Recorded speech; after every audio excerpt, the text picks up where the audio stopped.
We've got people in from all over, so I'll just point out, because I know sometimes you can't tell the difference between the Australian accent, New Zealand accent and South African. All sound quite similar to some people. They're quite different. The Australian accent is quite nasal and annoying and irritating. And the South African accent is evil.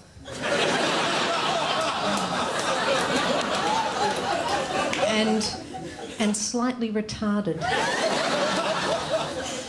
If there's any South Africans, it's not retarded, it's retarded. That's what it is. You have to say it properly or they don't understand you. Isn't it a sweet accent for giving orders? Nice. But I am Australian. You won't recognise me. I'm very big in Australia. Sorry, are there any Australians in? All right, shut up. No, I'm very successful in Australia. I have my own television there. And it's a big one, so I feel like I'm doing okay. But I've given it all up. I'm living in London now, which is great because it's cheap and friendly. And, gee, I'm living in a share house with 5 other people, which I think is where you want to be at 34. It's all right, though, because I really like students. Yeah, they're good people. You know, they're a bit like monkeys, aren't they? You know, they're a bit hairy. You can teach them stuff, and there's always the danger they could throw poo. So just be careful. I think the best thing about the share house is the notes. You know, there's always a note left for you somewhere in the share house. Always one person who can't tell you what their problem is, but they can write it down on a little piece of paper. And just put it. Isn't it funny? Some people laugh, and some of you sitting there going, ha, ha, ha. And I'll tell you what the problem with the note writers is, you can't get tone across in a note. Right, this girl leaves notes and she thinks they sound like this. Dear house, I had some apples in the fridge and someone has eaten them all. They're for my breakfast. I've gone to work hungry and I'm not happy about it, so don't do it again. Thanking you. Liz. Now, when I read that note, it sounds more like this. Dear house, I had some apples in the fridge. So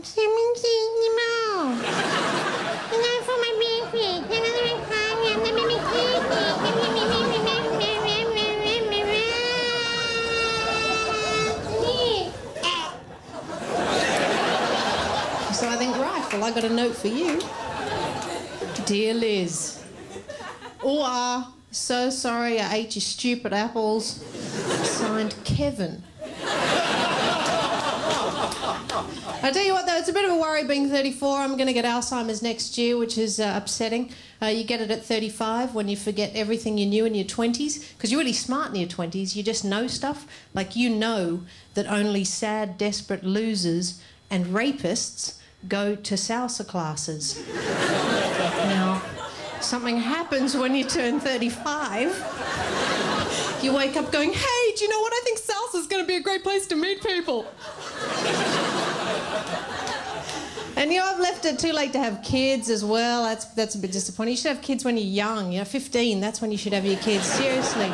Now, teen mums are great. You know, they're fast, they're quick, they're dexterous. They know how to move, you know. Like, I've seen them, they can suck on a cigarette, sip a beer and smack a kid across the back of the head all in one fluid movement, you know. They're out there like ninjas. Just, it's great.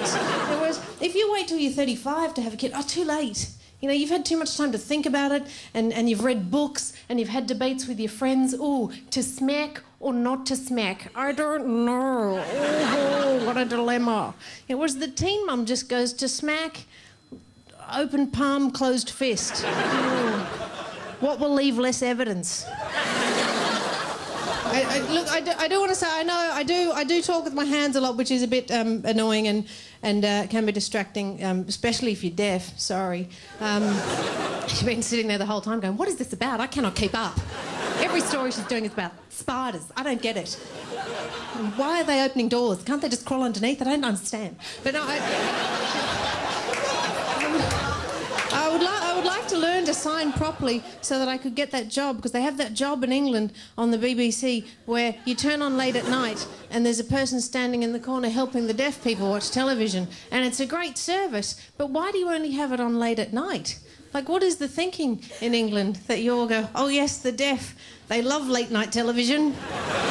Oh, they do. They're always staying up late, the deaf, aren't they? It's because they get up late. You know, they sleep through their alarms. It's a dreadful business.